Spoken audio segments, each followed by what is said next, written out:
kanatong tanan, Shabbat Shalom sa tanang mga Israelita nga napatlaag sa tibok Pilipinas. Shalom Alino, Wel for Israel, ang kalinaw mana kanato o sa tibok Israel. Baruch Hanimsha. Dalaygon kayo nga Adonai, mayong gabi kanatong tanan mga igsoon.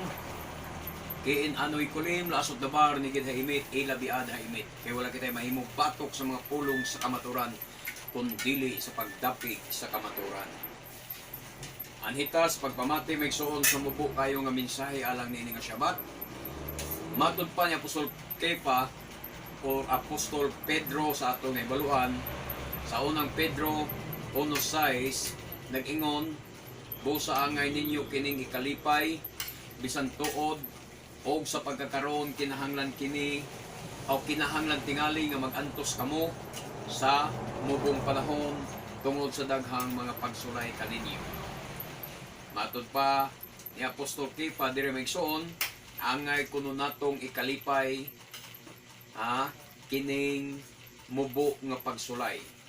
Bisan tuod nga sa pagkakaroon kinahanglan tingali kita mag-antos.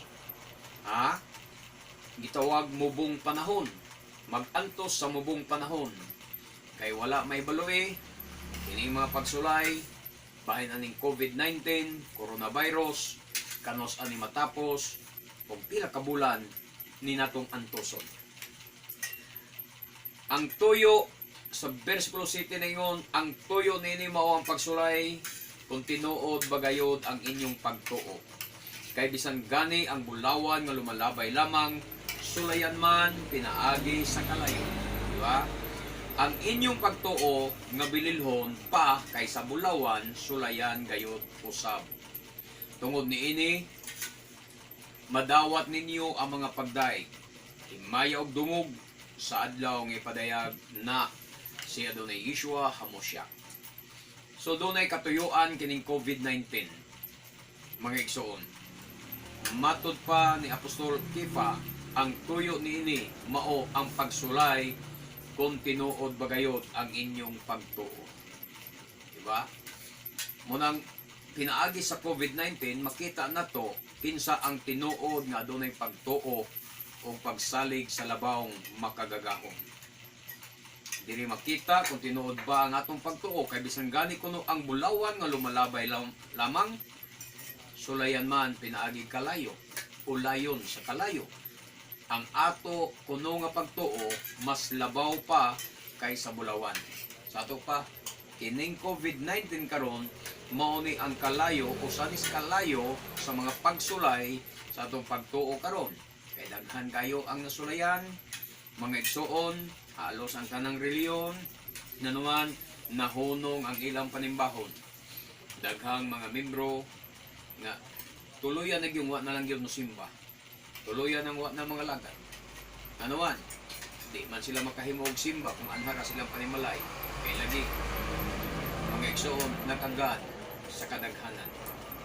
Ang COVID-19 mga igsoon, mauni ang tinuod ng pagsulay sa atong pagtuo.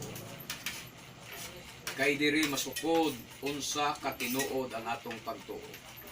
Kay sumala sa atong gihisgutan sa miaging Shabbat, dunay mga piki nga mga magtutuo o piki nga pagtuo o aduna say tinuod nga pagtuo. Ang piki nga pagtuo mao tong pagtuo nga naganoy lamang sa laing mga tao, mga pagtuo nga nadanilang sa mga paryente, nadanilang sa mga barkada, nadanilang sa mga kagwapa o gwapo diha sa simbahan. Ang uban nadanilang sa bisan unsa o wala gayod madani sa pagtuo sa tinuod nga pulong sa Elohim o sa tinuod nga ebanghelyo ni Adonai Yeshua HaMashiach. Kay ang tao mangigsuon nga tinuod gayod nga nadani sa tinuod nga pulong sa Elohim o sa tinuod nga ebanghelyo ni Adonai Yeshua Misaya, mauto sila ang nagpadayon sa pagsimba o pag-alagad bisan og lockdown. Padayon gyapon sila sa pagsimba o pag-alagad bisan og lockdown o ECQ tungod sa COVID-19. Kay ilang nasabtan nga kining pagsulay karon nga miabot ka nato lumalabay lamang. Kini mao'y pagsulay, sumala pa sa city, ng tuyo nini, mao ang pagsulay kung tinuod ba gayod ang atong pagtuo. Kumusta igsoon? Tinuod ba na ang imong pagtuo? Nagpadayon pa ba gihapon ka sa pag-alagad sa adunay o sa imong Ginoo? Karon nga ani atan ini nga krisis. Mao ni ang kalayo nga misulay sa atong pagtuo kung tinuod ba kita nga nadani sa tinuod nga pulong sa Elohim. Ang mainiton sa pag-alagad sa unang panahon, mas nagmainiton sa pag-alagad karon. Apan ang mga maluyahon kaniadto sa pagpangalagad, mas misamot sab sila kaluya sa pag-alagad karon. Mga igsoon, hinumdumi, dili karon ang panahon sa pagluya-luya. Hinunoa, karon ang panahon sa pagpakainit sa pag-alagad sa atong Adonai Elohim, sa atong labawng makagagahon. Ang mga ilhanan nakita na. Ang mga propesya natuma na. Ang pinadayag 13, 16, 18, hapit na usab matuman. Gipugo sa mananap nga mapatikan ang tanang tao inilaw dili inila, dato og kabos, ulipon og dili ulipon. Diha sa pagtuo, o diha sa tuo nilang kamot o sa agtang. Walay makapamalit o makapamaligya gawas ni adtong may patik sa ngalan sa mananap o sa numero nga simbolo sa maong ngalan. Sa labtunon kini mga igsoon, ang maalam makasabot sa kahulugan sa numero sa mananap, kay ang numero simbolo man sa ngalan so sa katao, ang numero niini size. So hapit na ni siya matuman mga igsoon. Bosa mga igsoon, kinahanglan kitang magbantay. Aning gitawag na 666. Ang numero sa mapintas nga mananap. Bosa pagbantay sa pagdawat sa bisan unsang bakuna or baksin. Kay basin dili ka kahibalo nga ang gi-inject na sa imo microchip na di ay mga igsoon. Tinaagi sa microchip, mahitabo ang gitawag nga cashless society. Dili na kwarta ang gamiton sa katawhan. Wala na'y kwartahay kung mamalit. Kay ang mga cashier sa mga mall o sa mga department store, dili na mudawat sa kwarta. Kay mahadlok sa virus. So una nga, ipugos ni nila ang bakuna. Wata kabalo nga ang bang bakuna, na anay microchip na mo i-inject sa imo. Diha sa microchip, naana ang tanan natong, naana diha ang atong kwarta, ang atong sweldo, diha na ibutang. So mapugos tas pagdawat ni ana. Unya sa ato pa mga igsoon, microchip ragayod ang gamiton kung mamali. Dili na ng card. Kaya ang card, ang katarungan nila, may posibilidad mawala o kinahanglan i-renew. Apan ang microchip, once nga ma-inject na sa imong lawas, hangtod sa hangtod na mga igsoon, di na mawala. Kaya ang tanan, ana-ana sa microchip na atong gidawat. Naadya ang atong identity. Naanadya ang atong mga kwarta, ang atong sweldo. Kabantay mo diya sa mga mall, sa mga department store, nga kung ang atong paliton anaan og liser sa ng mga tag, mahibawan ang presyo. So na gyapon liseron ra ang microchip mga igsoon nga nasa imong lawas unya mahibawan kung pila imong kwarta, kung pila deduction, pila to imong gipalit, pila kantidad ato. So mo ni gitawag nga wala nay kwartahay. So magbantay ta, magmaigma ta. Ang pagpatik mga igsoon sa 666 dili literal nga itato sa imong agtang pinaagi og ink or tinta. Busa pag maabtik yun mga igsoon, mag-amping ta kanunay, mag-ampo sa kanunay, magsalig ta kanunay sa atong Adonai Elohim, atong itugyan ang atong kinabuhi ngadto kaniya nga atong manluluwas, ang Adonai Yeshua HaMashiach, ang atong bugtong paglaom sa kaluwasan. Baruch Hashem. Mga igsoon, atong nakita nga ang tibuok kalibutan nabalaka og nahadlok sa COVID-19. Daghan na ang nabayrosan. Ngani, ulahing balita, kagahapon, 5 milyon na kapin sa tibuok kalibutan ang nagpositibo sa coronavirus. Apan ang tinuod, mga igsoon, suginlan ko kamo, introduction pa lamang kini sa hampak, mga igsoon. Kay matod pa gani nila, first wave pa daw kini. First wave pa daw. O aduna pa'y gitawag second wave. Nga mahitabo sa ato pa. Mulungtad pa ni o dugay-dugay. Ang atong gobyerno na balaka na sa ilang budget alang sa ayuda ngadto sa mga tao, di ba? Pero kung ako pa sa gobyerno magsuon, undangon na nako, undangon na nila ang paghatag og ayuda. Og ibalik sa trabaho, ipabalik na sa trabaho ang mga tao, balik sa ilang negosyo, balik sa normal, aron dili sila mabalaka, bahin sa pagkaon sa mga tao. Total, mga gahi man sad og ulo ang uban natong mga kababayan. Diba? Mga gahig ulo ang uban natong kababayan. Ang ayuda nga ilang nadawat, ang uban ilang gisugal. Ang uban gipamalit og cellphone dito sa Mindanao, ako naibaluan. Ang mga tao dito nakadawat og ayuda 6,000, 8,000 namalit na og cellphone. Ang uban gipariban sa ilang buhok, mga igso. Wala na ihatag sa gobyerno para sa mga material, para sa mga butang personal, kundi pagkaon ang tumong niya. O kinsay ilang gitinuntuhan, di ba ang gobyerno? Ang gobyerno ra nato mo ilang gitinuntuhan. Mo nang mas maayo nga undangon na kining gitawag lockdown o ECQ kung ibalik na sa normal ang panginabuhi. Tapos matira matibay. Ang patyonon, patay gyud. Ang mabuhi, mabuhi gyud. Muna gingon na to nga matira matibay. Ang adunay tinuod nga adunay, ang adunay tinuod nga Ginoo o tinuod nga manluluwas, murag yung magpabiling buhi. Total, puro man ta mga reliyoso. Puro ta dunay reliyon.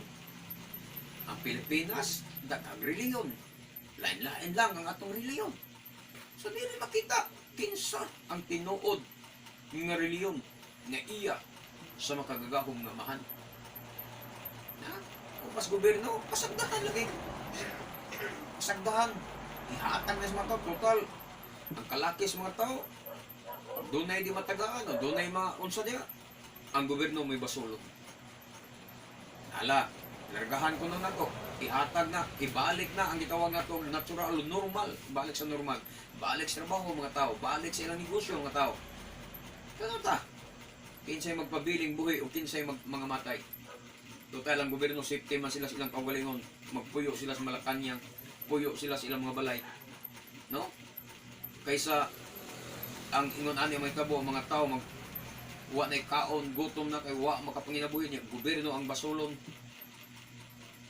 Mga igsoon, di ni tiaw nga mga katalagman, di ni tiaw nga mga hampak nga mihasmang sa itong nasod nga Pilipinas. Pero ang pangutana, nganong pasanginlan man sa mga tao ang China, nga kuno maoy nagpasiugda aning coronavirus. Nganong dili Manila ang kuno nga kini kastigo gikan sa labawng makagagahom. Di ba? Di nila ang kuno, di sila ka-direct nga gikan sa labawng makagagahom. Ang ila, pasangil China, tungod na sa pagkaon ng kwaknit o sa to, kabog. Tungod kay dili nila madawat, mga igso. Mga di katarungan. Nganong ilang ipasangil sa China, tungod kay dili nila madawat nga biyaan o kalikuran ng ilang mga sala. Nga mao ang pagsupak sa mga sugo o balaod sa labawng makagagahom. Dili nila madawat na nakasala sila batok sa makagagahom. Pinaagi silang pagsimba sa adlawng Domingo. Pinaagi silang pagsimba sa mga rebolto. mga Diyos-Diyos, mga larawan, bato, kahoy ug simento, mga santos, mga santas. Dili nila madawat nga sayop nga ngalan ang ilang gisimba sama ng Hesus. Kaya lagi nagtuo sila nga na sila sa kamaturan sa may rason nga kastiguhon sila sa Ginoo. Nagtuo sila ang ilang Senyor Santo Niño tinuod, ang ilang Birhen Maria, Birhen sa Guadalupe, Birhen sa Regla, nagtuo sila tinuod. Nagtuo sila ang ilang Senyor San Vicente, ang ilang Pedro Calungsod tinuod. Ang ilang mga rosaryo labi na tinuod. Dili sila maghuna-huna nga gikastigo sila sa Elohim. Gikastigo sila sa makagagahom. Dili nila dawaton nga kastigo di gikan sa makagahom. Kaya para nila naa sila sa kamaturan. Bisod nilang hinusulan ang pagsimbang Diyos-Diyos, ang pagbiya sa mga riboto. Labi na ang pagbiya niya ng ngalan ni Jesus. Kaya ang tibok Pilipinas, mga igsoon, Jesus ang namatan. O nagtuo sila nga ang ilang reliyon, mao'y tinuod nga reliyon. Mauna, nga ila kining ipasangil sa China, aron walay rason nga maghinusol sila sa ilang mga sala. Bingon sila, dili ni kastigos Ginoo. Binuhatan ni mga insik. Insik may basulod. Nga naman, malisod alang kanila ang paghinusol. Ang pag-angkon nga sila naglapas sa subong balaod. Mayo unta mga igsoon nga kining COVID-19 mahimong pamaagi nga daghan ang maaghat sa paghinulsol. Pero unta na unsaon man kaha sa paghinulsol sa mga tawo mga igsoon kung wala siya mahibalo unsa ang tinuod nga paghinulsol o unsaon sa paghinulsol. Matod ka sa buhat 3:19 o sa paghinulsol kamo kung balik na sa Elohim aron papason niya ang inyong mga sala. Muni aghat sa buhat 3:19. Paghinulsol ka, balik ka sa Elohim. Kung sa'y balik ka nimo, balik ka sa Torah.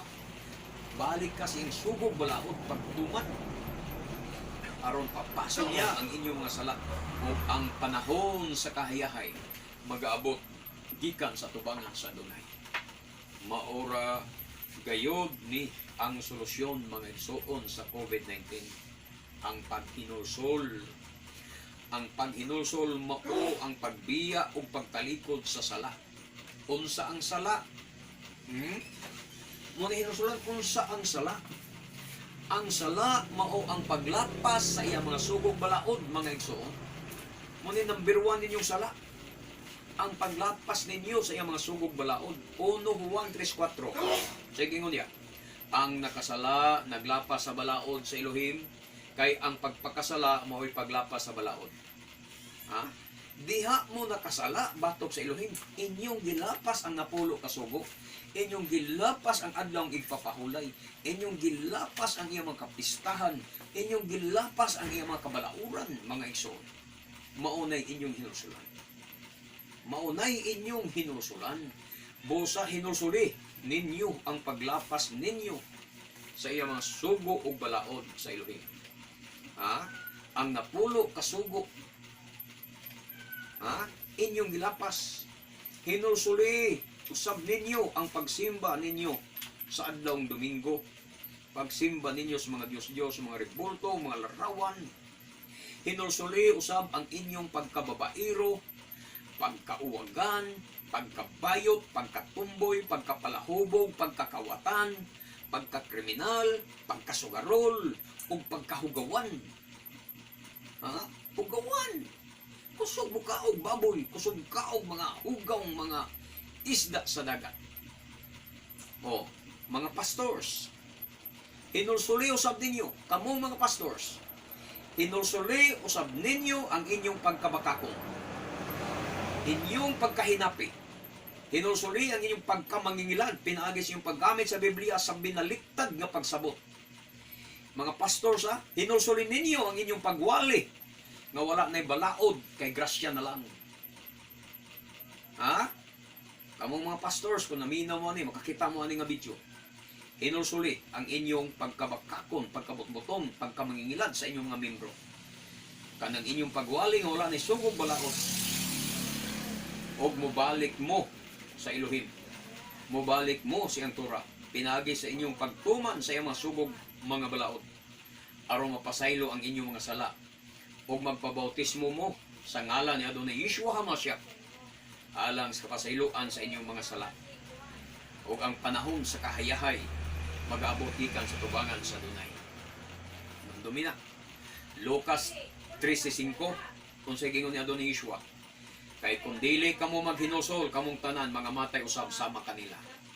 Gikan sa membro ngadto sa mga pastors, kaparian, pag hinulsol mo. Ha? Pag hinulsol mo, kay di na mao ang pagtulon-an nga inyong gitudlo. Mga igsoon, gilibkas na sa atong gobyerno ang MGCQ. Unsa kahay sunod mahitabo human niini. Wala sila mahibalo nga kini introduction pa lamang sa katalagman. Ay mo kumpiyansa mga igsoon. Naglipay na mga tao, malipay na mga tao kay balik na guro to, anam-anam na tagbalik sa normal. Doon na nagipang withdraw na gipangukuha ng ECQ, gihimo ng GCQ, MGCQ, unsa pa diya. Inumdumi mga igsoon balik na ta sa normal, moabot ang adlaw balik sa normal. 1 Tesalonica 5:3 inig-ingon sa mga tao nga malinaw ng tanan og luwas sa kakuyaw walay kabilinggan sa kalit moabot kanila ang kalaglagan. Manhina sa kalit moabot kanila ang kalaglagan. Kung dili kamo maghinulsol, kamong tanan mga matay usab sama kanila. Dalaygo na nga dunay mga igsoon.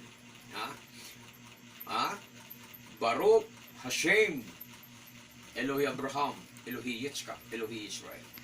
Bishem Adonai Yeshua HaMashiach. Amen. So atong pangmustohon ang atong makaigsuonan karon mga kehela nga nagsyabat karon mga igsoon diha sa panimalay ni Brother Roel Guabis sa Albor, Carcar City. Diya usab sa kehela na nagtigom sa panimalay ni Brother Joel Sales, Brother David Bacos Sr., Brother David Undong Bacos Jr., kauban ni Brother Manuel Reyes ug sa mga kababayan diya diha sa Dungguan Perelos Carcar. Kumusta ninyo? Diha usab sa panimalay ni Brother Viserio Salod, kauban nila ni Brother Glenn Salod, Brother Litlit sa panguna ni Brother Glenn sa diha sa Tubod, San Fernando mga igsoon. Ug diha usab sa Consolacion Cebu sa panimalay ni Brother Mario Javil o sa Kehela usab diri sa Sanga. Hinaot ng Adonai Yeshua magauban kanatong tanan. Kini ang inyong ubos, alagad sa Adonai, Brother Gideon Silva, mag-ingon kanyong tanan nga bulahan ng tao nga magasusi sa balahang kasulatan, magatuo magatuman niini hangtod sa sunod nga Shabbat. Shabbat Shalom kanatong tanan. Baruch haba Bishem Adonai, dalaygon ang naganis sa ngalan sa Adonai. Shalom, Shalom. Amen.